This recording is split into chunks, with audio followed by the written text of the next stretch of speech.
Lideri i opozitës Sali Berisha akuzoi kryeministin Rama se përmes pengimit të drejtësisë po ecën drejt grushtit të shtetit. Gjatë foltores para selisë së qeverisë, Berisha tha se 2026 është viti i përmbysjes së diktaturave dhe se Edi Rama do të ketë fatin që meriton. Edi Rama, ndërkohë që shqiptarët janë vendosur të japin ndërshkim në merituar, po ecën drejt grushtit shtetit, po ecën drejt bllokimit të sistemit të drejtësisë. Ai në një akt të papërgjegjshëm sfidon dhe poshtron shqiptar çdo ditë, duke u nxjerrur maskën e tij, lubim bukun, për t'u thënë atyre që ne as që pyesim për ju, po ja ku do të themi ne këtu në emër tuaj.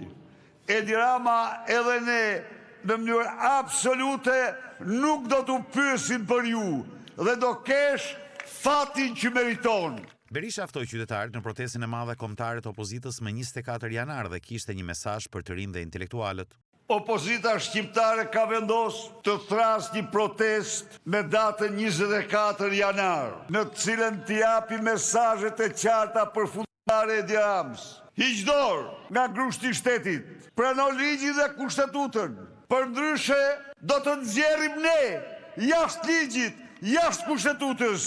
Këto ditë që na ndajnë është jetike që secili prej nesh të ulet rafsh, të bisedojë me çdo qytetar, pavarësisht nga bindjet e tij politike, të bisedojë me çdo intelektual, pavarësisht nga qëllimet e tij, të dalë nga konformizmi, të mos harroj se konformizmi është smundja më e tmerrshme e një intelektuali. Të bëjmë gjithçka për një front të vërtet opozitar, i cili të përmbys diktaturën e autokratit, e kleptokratit Edi Rama, narkodiktatorit të parë dhe të vetëm në Europë.